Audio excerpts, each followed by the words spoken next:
My wife refuses to travel anywhere except Disney World, despite us having already been there 9 times, so I had enough and said no. Now she thinks I'm her biggest enemy in life. Posted by you/either_ambassador_54. My wife, Jess, and I have been married for the past 13 years. We're both 39. After experiencing financial hardship throughout our 20s and early 30s, Jess and I are now fortunate enough to have the means to travel once or twice a year. The only problem is that Jess literally only wants to go to Disney World. We have been to Disney 9 times now, and every vacation we have ever taken together has been there, including our honeymoon. So we go, we eat the Mickey Mouse ice cream, we wear the mouse ears, we stay in the official hotels, we see the characters, we ride the rides, we take pictures in front of Cinderella's castle, and we come home. Every trip. I'm honestly beyond sick of Disney, and I never really liked going in the first place. Jess knows this, but she has no concept of travel beyond Disney. We're currently planning a trip for April, and Jess, as usual, said that we could just go to Disney. I explained that it sounded fun, but hey, why don't we go somewhere like Hawaii this time? Jess was confused. She asked why we would go to Hawaii. I responded that we could enjoy the spas and go to the beach. Jess mumbled a half-hearted answer and walked away. A few days later, she approached me, saying that she had made hotel reservations for Hawaii. At first, I was excited because, although she did so without consulting me, it seemed like she was really listening. But then, when she showed me the hotel she booked, I found that she had made reservations for Aulani, the Disney resort in Hawaii. Frustrated, I told her that I'm honestly tired of Disney and that I just want to have a different experience this time. She told me that she was compromising with me and that I should be appreciative of the time she spent. I asked her if she was willing to consider anything other than Disney for our trip, and she said no. At this point, I said that I wasn't going. Now she's furious. She canceled the reservation she made and is now looking for a friend to go to Disney World with instead of me. Was I the jerk here for not trying to accommodate her request? Update 1 week later. About a week ago, I made a post about an argument my wife, Jess, and I had. Here's the update. I screwed up. I know most people gave me the not the jerk judgment, but Jess actually showed a great deal of openness to my idea. She took the initiative by reserving the hotel because she wanted me to be happy. When I said, nope, no Disney, she felt that I hadn't put any effort into considering her feelings. And she was completely right, I hadn't. It was, in a twisted way, my form of revenge for dragging me to Disney World all those times. In the last post, some people commented that Aulani barely even looks like a Disney resort. This is something I should have researched myself before throwing down the gauntlet with Jess. When I looked into it, it turned out to be just a run-of-the-mill Hawaiian resort. In my defense, going to Disney World 9 times has made me a little sensitive, and I'm fairly sure that on a Rorschach test, I'd see nothing but mouse ears at this point. But I really should not have jumped to conclusions. A day after I made the post, I approached Jess and apologized.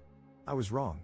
Yes, she might be a Disney adult, but aside from always wanting to go to their theme parks, she's never obnoxious about it. I said I was sorry and asked for permission to rebook the hotel. Jess responded that she'd love to go to Aulani with me. When I told her it's not really all that Disney, Jess said, of course I knew that. I wanted to go because my sister said it was beautiful. I'm a moron.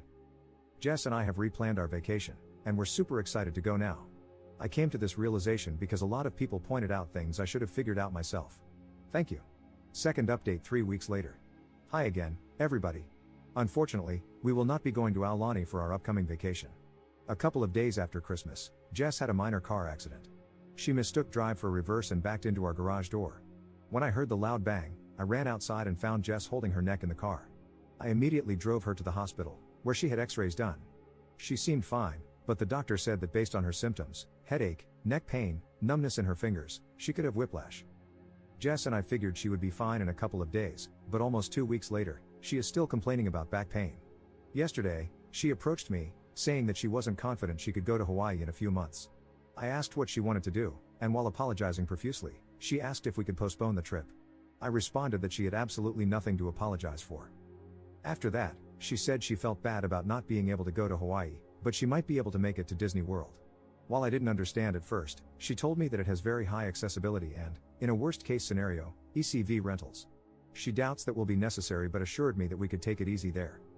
I know this isn't the conclusion people here wanted, and it's certainly not what I wanted to do with my next vacation, but Jess's health has to come first. We've made our reservations. It's not where I want to go, but Jess is super happy right now, and that's what matters most to me. Thank you all for your input. Third update 3 weeks later. If you haven't been following, here's the TLDR of the situation. First, my wife, Jess, wanted to go to Aulani, the Disney resort, for our upcoming vacation. This was after 9 consecutive trips to Disney World. I eventually agreed to this plan. Then, Jess had a minor car accident in our driveway. She felt she couldn't make it to Hawaii, so we compromised and decided to go to Disney World one more time. Long story short, last week, Jess overplayed her hand. Even before that, I found her recounting of the car accident and the extent of her injuries suspicious. When she doesn't know I'm watching, she moves normally, picks things up off the floor, and generally seems perfectly healthy. When she sees me nearby, she exaggerates every movement, holds her lower back, and limps. Well, on Saturday, Jess approached me, saying that she wanted to move. This made no sense. We had so little money throughout our 20s and early 30s, and now we're financially well off solely because I finally have an amazing job in our area. Jess said she understood this, but she argued that she wanted to live closer to her parents. She asked me to move to Orlando with her. First off, her parents do not live in Orlando. They live in Atlanta, which is smack dab between where we currently live and Orlando. Jess cited the increased flight options, and then she tacked on that she might have a job opportunity in Orlando.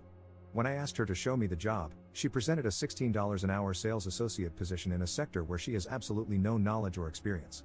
I'm not proud of this, but I snapped. I told her she just wanted to move closer to Disney World, that she was tearing our lives apart so she could take pictures with Disney princesses, and that she was a horrible wife. Jess denied this, naturally, and she told me that she's moving to Orlando with or without me because her parents need her. After this, Jess went to her room and started blasting Disney music at max volume, singing along. I listened to her rendition of Let It Go more times than I can count, maybe it refers to me here. The next morning, she told me again that she was moving to Orlando with or without me and said that if I want to be a piece of crap husband, I can just stay where I am. I'm going to just be a piece of crap husband. I've tried to deny the obvious because it would make Jess happy, but I can't anymore. I just want to be alone. I wasn't responding to your comments, but they've helped me more than you can know. Thank you to everyone who posted relevant comments. Commenter: Jess has truly reached the ultimate level of Disney obsession. Moving just to be closer to Disney World? We stan a committed fan. Ops response: yes, I'm a freaking idiot for going along with it for this long. I just wanted her to be happy.